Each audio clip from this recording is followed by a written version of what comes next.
Hello everyone, this is the East Coast Economic Update for October the 11th, 2009. I just want to thank Uncover Truth. I'm going to have Noel's channel in my box. You and Reborn 1776 and a number of others of you have been prodding me to do more videos as time goes on. I've been so busy getting ready myself that I have failed to do my duty, and I apologize. Just some house cleaning issues before I go in. One, you guys, if you're sending me messages about the exemption for the H1N1 virus vaccine, religious exemption, thank you. I have gotten everyone's, and but in the future, you're sending me emails to the wrong, sorry, fixing my chair, to the wrong email address. Do not send it to the newsletter guy or director of UTOM. I am neither. I am not that smart to do that kind of good work. That's Rabbi David Scholl's email. The one you want to go to is mine, which is my Hebrew name, Yonatan _Ben, B-E-N, I'll have it over here, Avraham at utom.org. Send me those emails. I'm making a list, and once I get the PDF file or the Word document that I need that we're going to have set up, which is going to be done this week, I will offer it to you, or I'll send you an email to go to that hyperlink. To anyone who needs more details, you can always PM me here at YouTube, but you can also go to that website. That email goes directly to me. That is my personal email. So, three things going on. I just got Gerald Salente's Trends Journal. He's actually linking arms, basically, unbeknownst to him, I think, with Cliff High's warning on the 25th of October about what may be, we're not sure, maybe a financial dollar collapse and bank holiday falling around that same time, going into November the 5th, which may or may not be a Middle East war. So that is one issue that, of course, and if anybody would like to see a copy of the newest Trends Journal, I will give it to a few people. I do not want to, I pay for that subscription, and I've already been chastised about giving out the WebBot one. So if you like, I will send it to you.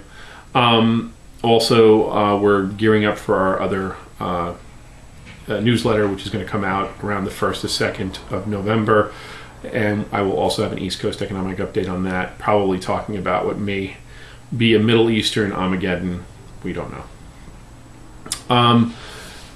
Also, I have in my link a very interesting thing. Actually, Doug at Goat Hollow pointed me in that direction. Chris Matherson, and actually one other person who I have, I think is off of Bloomberg, shows that the largest buyer of U.S. Treasuries is no longer China. It is the Federal Reserve. They're buying, we guesstimate, or they guesstimate, almost 2/3 or 75% of all the bonds that are being purchased. I'm sure the other 25% is going through the back door through purchases from Goldman Sachs back into the Federal Reserve, which is what they were doing earlier this year.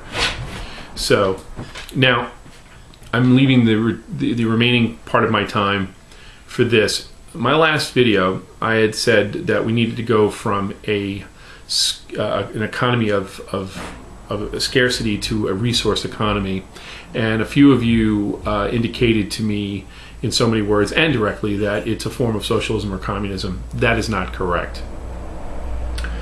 A resource economy is one where we grow food and make clothing for our own uses. It is the economy that America was based on, the agrarian system in which the founding fathers had laid forth. There was really, the Industrial Revolution was in its very infantile stages, but the majority of people grew and manufactured things for their own use primarily and for sale secondarily or even tertiary. Pardon me. A resource economy is one where we have a little left over to protect ourselves.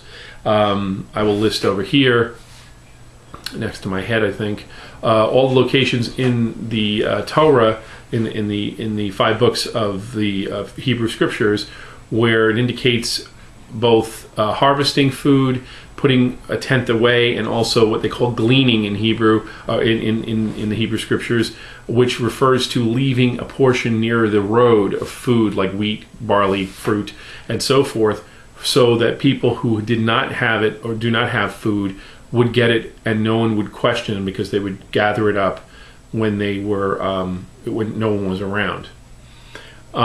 This is a resource economy. Communism, socialism, and capitalism and fascism are all children of the same parent, which that parent is greed.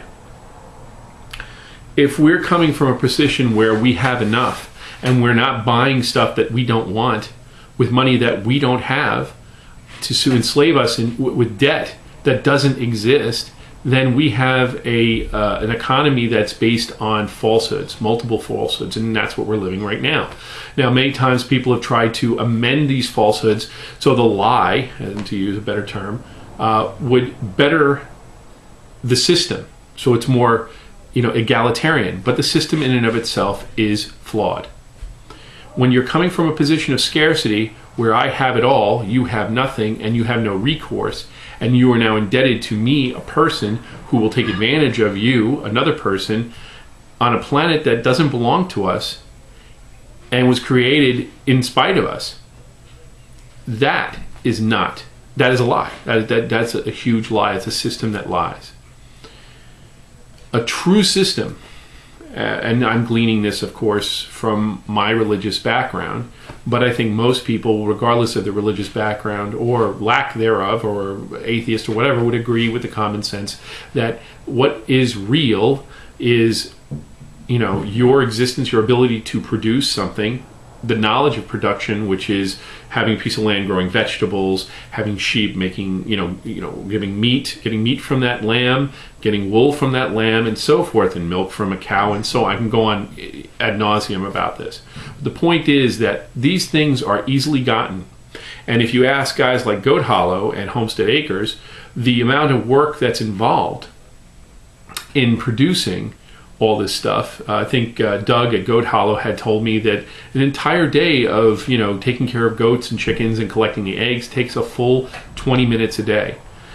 The problem is that the powers that be does not want you as a person to work 20 minutes a day, because it leaves you with the rest of the day to do other things like poetry, thinking, praying, meditating, writing, expressing yourself, learning an instrument, helping someone else build their house and a farm, or build a barn, or pull taffy, because these are the things that innately are meant for humanity to be part of. In other words, we are not made to live to work.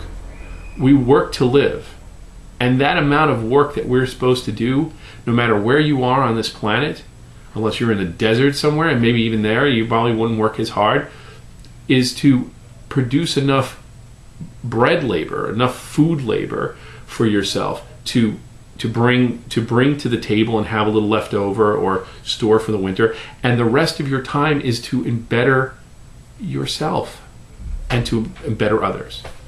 And that is truly how a resource economy works. And many people are doing it now. Ask Doug, Goat Hollow. Ask Andy at Homestead Acres. Ask anybody. Our friend Truth Train, spends his entire time praising God, being one with the universe, being one with the Creator.